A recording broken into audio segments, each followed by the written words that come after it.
Brought to you by CG, नेपालको सबैभन्दा ठुलो इलेक्ट्रोनिक्स ब्रान्ड।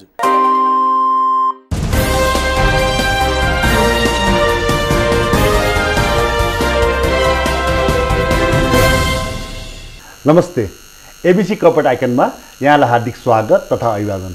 आजको हाम्रो अतिथि हुनुहुन्छ श्री कल्याण अधिकारी जी, जीएम डिसोम। नमस्ते, welcome to the show. Thank you sir. आराम हुनुहुन्छ? हजुर, एकदम। यहाँलाई सर्वप्रथम 2014 सालको नयाँ वर्षको मङ्गलमय शुभकामना। यो एक महिनाभरि दिन पाइन्छ, त्यही भएर म तपाईँलाई आजै भेटेँ, आज दिइहालेँ। हस्, हजुरलाई र एबीसी न्युज परिवारलाई पनि तपाईँको नयाँ वर्षको हार्दिक मङ्गलमय शुभकामना टक्राउँछ। Thank you Kalyanji.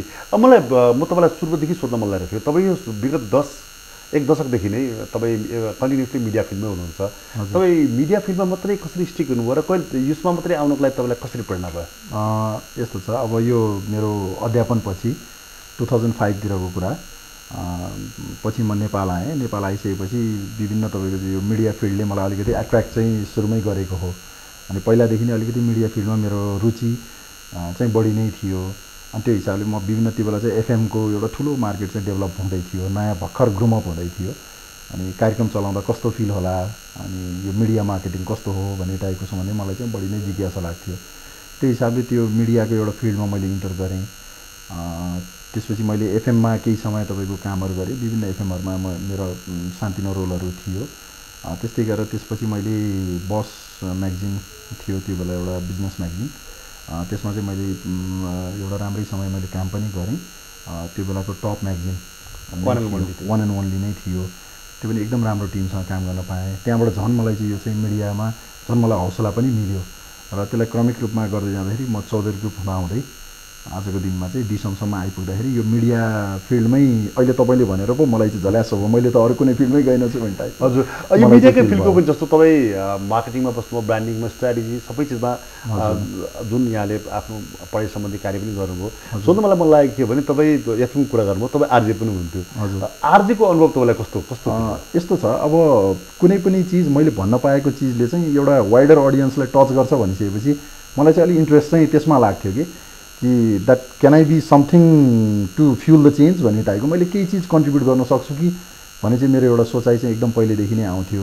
र म तपाईँलाई एउटा मेरो सानो अनुभव, त्यो बेला चाहिँ जुन स्टार एफएममा मैले गर्थेँ त्यो बेला, तर उहाँहरूको चाहिँ रेडियो नेपालभित्र नै, सिंहदरबारभित्र नै तपाईँको चाहिँ त्यसको प्रसारण हुन्थ्यो। त्यहाँ गएर जब म आरजेको सिटमा बसेँ त्यसपछि मलाई एउटा काइन्ड अफ एउटा त्यो इनर्जी के एउटा भित्रबाट फ्लो भएर चाहिँ that I have done something भन्ने टाइपको एउटा फिल चाहिँ थियो र धेरै नै तपाईँको रमाइलो क्षण चाहिँ तपाईँको बिताएँ मैले त्यो बेला पनि। हजुर, अब तपाईँलाई म सधैँ यो अहिलेको वर्तमान परिप्रेक्ष्यमा जुन खाले चाहिँ मिडियाको उपस्थित छ त्यसको बारेमा सोध्न चाहन्छु। हजुर, यो सबैतिर डिजिटाइजेसन भनिरहेको छ होइन। एकातिर चाहिँ अब हाम्रो पर्सि 15 गतेदेखि त यो क्रमिक रूपमा सुरु पनि हुन लागेको छ। अब यो त नेपाल सरकारको एउटा निर्णय मात्रै नभइकन आइटियूको पनि त्यसमा उहाँहरूको रिक्वेस्ट, उहाँहरूको चाहिँ एक प्रकारको कम्पल्सन पनि छ होइन। यसलाई जारी गर्ने, यो लागू हुनेमा चाहिँ कतिको सम्भावना छ र यसको चाहिँ अब लागू त भइ नै हाल्छ, यसलाई चाहिँ पूर्ण रूपमा लागू हुन लाग्छ, तपाईँले कसरी देख्नु भएको छ? यस्तो छ, अब यो नेपाल सरकारले चाहिँ निकालेको तपाईँको चाहिँ जुन एउटा नीति छ डिजिटल लाइसेन्स सम्बन्धीको, त्यसको नि एउटा चरणबद्ध रूपमा फेज वाइज रूपमा उसले लिएर गएको छ। जस्तै यो वैशाखको 15 गते 2074 वैशाखको 15 गते चाहिँ 5वटा चाहिँ महानगर तर उपमहानगरपालिकाहरू बनाएको छ। जस्तै काठमाडौँ, ललितपुर, विराटनगर, वीरगञ्ज र पोखरा। यो नगरपालिकाहरूमा चाहिँ यो यही वैशाखको 15 गते अब लगभग 10 दिन पछिको डिजिटल लाइसेन्सको कुराहरू छन्। त्यसपछि कार्तिकको 15 गते 2074 सालको कार्तिकको 15 गते सम्पूर्ण नगरपालिका हरूमा डिजिटल लाइसेन्सको कुरा छ। त्यो पनि एउटा ठुलै तपाईँको चाहिँ एउटा भूभाग छ नेपालको पनि।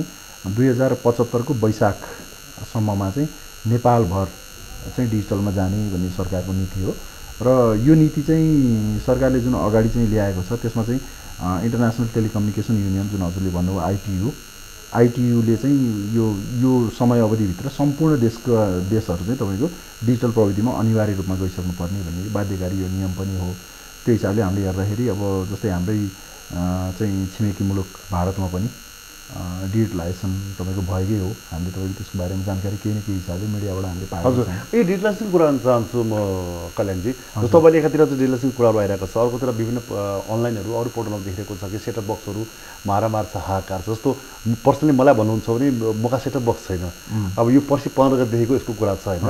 अब यो कहिलेसम्म के हुन्छ, यो कुन यो अन्युल पनि छ एउटा चिज होइन। यो म तपाईँलाई किन सोधिरहेको छु भने रिसेन्टली तपाईँको एउटा एडहरू आइरहेको छ सबै टिभीहरूतिर, एउटा तपाईँहरूसँगै निकायहरूले पनि त्यो एडलाई चाहिँ एउटा चाहिँ प्रसारण नगर्नु यस्ता भन्ने किसिमका रिक्वेस्टका कुराहरू पनि बजारमा सुन्न आइरहेको छ। यो चाहिँ के हो फेरि? यस्तो छ, अब यो के हो भन्दाखेरि डिजिटलाइजेसन सरकारले अहिले 2074को वैशाखदेखि गर्न लाग्यो। तर डिसम जस्तो संस्था त तपाईँको हामी त 6 वर्ष अगाडिदेखि नै डिजिटल प्रविधिमा छौँ भनिसकेपछि डिजिटलाइजेसन हामी त डिजिटलमा गएको त 6 वर्ष भइसक्यो भनिसकेपछि यसमा एउटा कुरा के बुझ्नुपर्छ भन्दाखेरि नेपाल सरकारले पटक पटक गरेर डिजिटलाइजेसनलाई चाहिँ पर सार्दै ल्याएको हो। यो चाहिँ तपाईँको पहिला पनि भूकम्पभन्दा ठ्याक्कै अगाडि वैशाखमै गर्ने भन्ने थियो। त्यो बेला नि होइन भूकम्पको बेला पऱ्यो भनेर हाम्रो चाहिँ केवल महासङ्घका साथीहरू चाहिँ उहाँहरू जानुभयो होइन, सार्नुपर्छ भने हामीले त्यसमा कुनै अब्जेक्ट गरेनौँ। ठिक छ, एउटा समय सापेक्ष हिसाबले छैन, अगाडि समय केही थप्दा नै राम्रो हो, सर्दै सर्दै आएको हो। तर कसमा अहिले आएर चाहिँ यो अन्तिम स्थितिमा हामी आइपुगिसकेका छौँ। अब आइटियूले पनि योभन्दा बढी तपाईँको समय दिने कुनै स्थिति पनि छैन र सूचना तथा सञ्चार मन्त्रालयले पनि यसमा चाहिँ कुनै हिसाबले पनि विभिन्न मिडियाहरूमा उहाँहरूले पनि बोल्नुभएको छ कि यसमा तपाईँको डेट चाहिँ एक्सटेन्सन हुँदैन। अब यो अवस्थालाई हेर्दाखेरि कतै मलाई पनि एउटा चाहिँ कस्तो लाग्यो भन्दाखेरि चाहिँ जुन अब हाम्रो एनालग केबलमा जो साथीहरू हुनुहुन्छ उहाँहरूले पनि आफूले गर्ने तयारी गर्नु भएन छ कि भन्ने टाइपको पनि एउटा देखियो। किनभने सेटअप बक्स ग्राहकहरूलाई तपाईँको चाहिँ दिनुपर्ने अभिमुखीकरणदेखि लिएर जानकारी लिएर सबै चिजहरूमा चाहिँ तपाईँ कता न कता एउटा ल्याकिङ चाहिँ छ। र हामीले एउटा चाहिँ फिल के गरेको हो भन्दाखेरि यदि डिजिटलाइजेसन हुन्छ भने एकैचोटि तपाईँको चाहिँ एउटा कोलाहल मचाएर त हुँदैन भनिसकेपछि चाहिँ यसलाई पनि तपाईँको क्रमिक रूपमा तपाईँको अगाडि लिएर जान पहिला ग्राहकलाई सुसूचित चाहिँ गर्नैपर्छ भन्ने नै हो।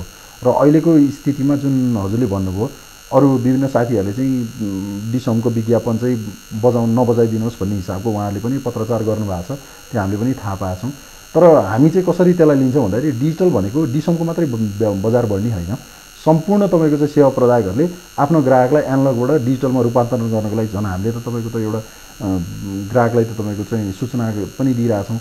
यसले गर्दा जुन मलाई लाग्छ तपाईँको अरू त चाहिँ तपाईँको डिजिटल सेवा प्रदायकहरूको पनि व्यापार त बढेकै हुनुपर्ने हो। र मन्त्रालयले पनि यसमा कुरा गर्दाखेरि तपाईँले सरकारले गर्न नसकेको काम तपाईँले गरिदिनु भएको छ भन्ने हिसाबले उहाँहरूले पनि तपाईँको हामीलाई झन् प्रेरणा दिनुभएको हो। भनिसकेपछि जुन यो सबै चिज चाहिँ तपाईँको एउटा सिस्टम अनुसार नै भएर गइरहेको छ र जुन हजुरको चाहिँ एउटा सर्टेज हुनसक्छ भन्ने कुरा छ नि, एउटा यसमा पहिला कति ठुलो मार्केट हो भन्ने पनि हामीले बुझ्नु पऱ्यो। जस्तै विभिन्न मिडियाहरूमा आएकै कुराहरूलाई मैले कोट गर्छु। काठमाडौँ भ्यालीमा लगभग तपाईँको चाहिँ 4 लाख, काठमाडौँ र ललितपुर गरेर लगभग 3.5 देखि 4 लाख बक्स भने बाँकी अरूमा गएर 5 लाख जति बक्स गर्दा टोटलमा 10 लाख जति त बक्सको चाहिँ एउटा चाहिँ आवश्यकता छ भन्ने एउटा देखिन्छ होइन। भने अब डिसम यस्तो एउटा संस्था हो कि त्यो सम्पूर्ण तपाईँको 10 लाख सेटअप बक्स पुऱ्याउनु भने हामी पनि सक्षम छौँ। अब बजारमा अरू पनि छन्, अब अरू सेवा प्रदायकहरूले पनि तपाईँको बक्सको एउटा राम्रै क्वान्टिटी लिएर बसि नै राख्नु भएको छ भने ग्राहक जागरुक हुनु पऱ्यो। त्यस्तो सर्टेज हुने भन्ने स्थिति मैले देख्दिनँ। होला 2-4 दिन तपाईँको हप्ता दिन कुर्नुपर्ने स्थितिहरू आउन सक्छ। एक्ज्याक्टली। तर मेरो क्वेसन यहाँनिर के थियो भने तपाईँलाई जस्तो अब यो एडिसनल कस्ट लाग्छ नि, अब बाहिर सुनिन्छ एकदम महँगो छ, यसलाई अरू धेरै चिजहरू चाहिँ हामीले उपभोग गर्न पाउँ। जस्तो प्रत्येक घरमा 2-3 टिभीहरू हुन्छन्, हाम्रो केबलमा त हामी अनेक गरेर मिलाउँछौँ, डिभाइडरहरू हुन्छ होइन। त्यो पनि उहाँले त गर्न दिनुहुन्न, तर सबैजनाले त्यो एउटा दुःख सुख गरेर हुन्छन्। अब तपाईँ यो डिसोमा त दुःख सुख पनि गर्न नपाउने रह्यो, यो कस्तो हो? र ग्राहकहरूलाई अलिकति फाइनेन्सियली जुन बढ्नुपर्ने अवस्था छ यसमा तपाईँहरू कति सचेत हुनुहुन्छ र वास्तवमा के हो यो? यस्तो छ, अब दुःख सुखको कुरामा त अब डिसम भनेको जति सफा पिक्चर जुन गुणस्तर हामीले दिन्छौँ त्यो त तपाईँको सुख बाँड्नको लागि नै हो। अब डिसमको त डिलाइटफुल लाइफस्टाइलै भनेको छौँ, हजुरको लाइफस्टाइलै झन् डिलाइटफुल बनाइदिने, हाम्रो त प्रण नै भयो भने। अब महँगाईको जुन तपाईँले कुरा गर्नुभयो यस्तो छ, डिजिटल प्रविधिमा चाहिँ कस्तो भन्दाखेरि हरेक टेलिभिजनमा एउटा सेटअप बक्स हुनु चाहिँ अनिवार्य हो र विश्वव्यापी रूपमा चाहिँ यो एउटा चाहिँ कस्तो भन्दाखेरि मान्यता पनि हो कि हरेक तपाईँको टेलिभिजनमा कुनै ग्राहकले चाहिँ केही चिज हेर्नुहुन्छ भने केही न केही हिसाबको राजस्व सरकारले नै पाउनुपर्छ र त्यो तपाईँको चाहिँ कन्टेन्ट बनाउने, त्यो च्यानल बनाउनेदेखि लिएर सम्पूर्णले पाउनुपर्छ भन्ने एउटा मान्यताको आधारमा हो। जस्तै हामीले पुरानो प्रविधिमा अब हेर्दाखेरि एनालग प्रविधिमा एउटै तार ल्यायो, त्यसपछि 4-5वटा टेलिभिजनमा डिभाइड गर्ने जुन भने त्यसलाई चाहिँ हामी पाइरेसीको रूपमा लिन्छौँ। खास एक्चुअल टर्ममा पाइरेसी त्यो पनि पाइरेसी नै हो। हामीले चाहिँ के भने युट्युबमा फिल्महरू आएर पाइरेसी गऱ्यो भने हामीले सुन्छौँ नि, त्यसरी टेलिभिजन हेर्नु पनि एउटा पाइरेसी नै हो। तर कस्तो भने हाम्रो नेपालमा चाहिँ यो चाहिँ एकदम स्थापित काइन्ड अफ स्थापितै भइसकेको टाइपको एउटा चाहिँ तपाईँको भएको भएर हामीलाई त्यो पाइरेसी हो भन्ने लागेन। तर हामी पनि जागरुक हुनुपर्छ र अबको क्षणमा चाहिँ कस्तो भन्दाखेरि विश्वव्यापी रूपमा जुन जुन मान्यताहरू आए त्यसलाई नै अनुसरण गरेर नै अगाडि बढ्नु। होइन, मेरो मेन क्वेसन के हो भने डिटिएच चाहिँ जुन डिस होमको छ त्यो दुईवटा टिभीमा हेर्न सकिँदैन, दुईवटा सेटअप चाहिन्छ। हजुर यस्तो छ, डिस होमको कनेक्सन हजुरले घरको हरेक टिभीमा दिन सक्नुहुन्छ। प्रत्येक बक्सको लागि सेटअप बक्स चाहिँ अनिवार्य रूपमै राख्नुपर्ने हुन्छ। त्यो जुनै पनि डिजिटल डिस होमको मात्र होइन, कुनै पनि प्रविधिमा डिजिटल सेवा प्रदान गर्ने कुनै पनि कम्पनीको त्यही नै हो, अरू पनि तपाईँको सेवा प्रदायकहरूले गर्ने पनि त्यही नै हो। तर हामीले चाहिँ के गरेका छौँ भन्दाखेरि तपाईँको सेटअप बक्स र मासिक शुल्कमा चाहिँ भारी नै छोडिदिन्छौँ। जस्तै हजुरलाई मैले एउटा सानो भन्छु, डिस होमको जस्तै तपाईँको घरमा 3टा 4वटा टेलिभिजन हुनेहरूले लाइफस्टाइल एचडी प्याकेज लिनुभयो भने 4 टिभी कनेक्सनमा हामी हरेक अतिरिक्त कनेक्सनको मासिक चाहिँ 100 रुपियाँ मात्र दिन्छौँ। ओके, भनेपछि कस्तो भन्दाखेरि त्यो भनेको चाहिँ बेसिकमा चाहिँ यस्तो हुन्छ, हामीले चाहिँ के गरेका छौँ भन्दा बेसिक प्याकेजमा मल्टी टिभीका अप्सनहरू छैनन्, तर क्रमिक रूपमा हामीले बढाउँदै चाहिँ जान्छौँ। र अहिले पनि के हो भन्दाखेरि हाम्रो मुख्य उद्देश्य भनेको चाहिँ कस्तो हो भन्दाखेरि चाहिँ जस्तै हजुरलाई एउटा टेलिभिजन हेर्दा हजुरलाई चाहिँ 500 रुपियाँ पर्छ भने एउटा मात्र टिभी हेर्दाखेरि हजुरले 4वटा टिभी तपाईँले हेर्नुभयो भने चाहिँ त्यसलाई चाहिँ मासिक शुल्कमा भारी तपाईँको छुट दिएर पर टिभीमा टेलिभिजन हेरेको चाहिँ 200-250 रुपियाँ मात्र पर जाने हिसाबको चाहिँ तपाईँको क्यालकुलेसनहरू हुन्छ। अनि सेटअप बक्सको प्राइस त फेरि एउटै लाग्छ तपाईँलाई? यस्तो छ, सेटअप बक्सको प्राइस भनेको त 1979 हो र जुन किसिमको तपाईँको सेटअप बक्स हामीले तपाईँको दिन्छौँ त्यो भनेको सस्तो नै हो। एउटा कुरा कस्तो हो, जुन हजुरले भन्नुभयो त्यो एकदम राइट हो, डिजिटल प्रविधि महँगो छ भन्ने चाहिँ एउटा बजारमा जनमानसमा एउटा चाहिँ त्यो मैले पाउँछु।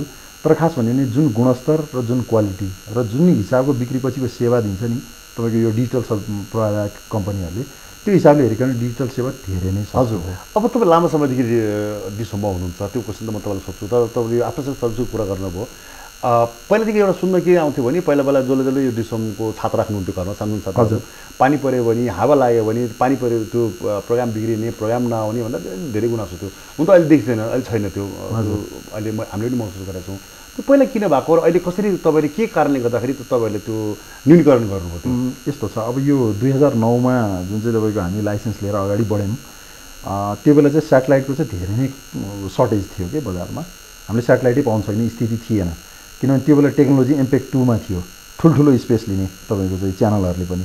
अनि त्यो स्थिति हुँदाखेरि चाहिँ कसो सेटेलाइट पाउन सकिएन र त्यो बेला चाहिँ आफूले छान्न नपाइकन तपाईँको चाहिँ एउटा हामीले इन्टेलस्याट 906 भन्ने चाहिँ सेटेलाइट चाहिँ हामीले लियौँ, जुनको मुख्य फोकल जुन बिन्दु चाहिँ तपाईँको इन्डियाको आन्ध्र प्रदेशमा थियो। अब त्यसले गर्दाखेरि कस्तो भन्दाखेरि हामी चाहिँ तपाईँको त्यो एउटा लाइन अफ साइट भन्छ एउटा सेटेलाइटको, त्यसको हामी दोस्रो र तेस्रो घेरामा नेपाल पर्थ्यो। त्यो बेला चाहिँ एउटा बाध्यात्मक हिसाबले अब लाइसेन्स पनि लिइसक्यौँ, अब डिटिएच लागु पनि गर्ने भनिसक्यौँ, पछि बरु चेन्ज गरौँला, सेटेलाइट भनेको परिवर्तन गर्न मिल्छ भन्ने हिसाबले हामीले त्यो बेला लिएर गयौँ। र त्यो बेला चाहिँ हाम्रो सिग्नल केही कमजोर नै थियो र एउटा कस्तो यो प्रविधि पनि कस्तो हो भन्दाखेरि यो चाहिँ अलिकति यसमा पानी र वर्षा यसले चाहिँ अलिकति केही इम्प्याक्ट चाहिँ गर्छ, तर त्यसलाई न्यूनीकरण चाहिँ एकदमै गर्न सकिन्छ, जुन हामीले अहिले गरेका छौँ। त्यो बेलाको इन्टेलस्याट 906मा लगभग हामीले चाहिँ चलाइराख्दाखेरि बिचमा को स्थितिमा आजभन्दा लगभग 3 वर्ष अगाडिको कुरामा चाहिँ हामीले सेटेलाइट परिवर्तन गऱ्यौँ। हामीले आमोस 4 भन्ने सेटेलाइट लियौँ, जुनको मुख्य फोकल बिन्दु नेपालको सम्पूर्ण भूभागलाई ओगट्छ र जहाँ चाहिँ तपाईँको सिग्नलको पनि धेरै नै बलियो छ।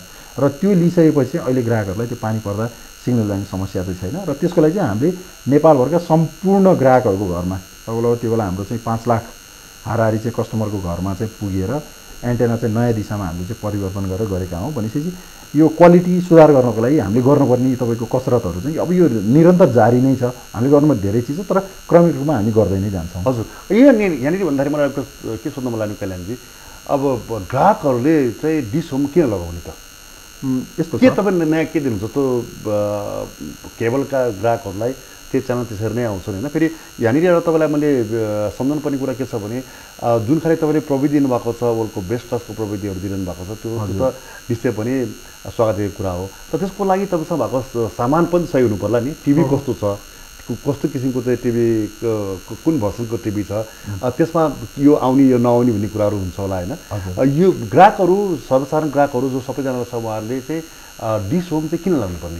यस्तो छ, अब जुन हजुरले नै भनिसक्नुभयो एउटा पार्ट, टेक्नोलोजी अगाडि बढी नै रहेको छ।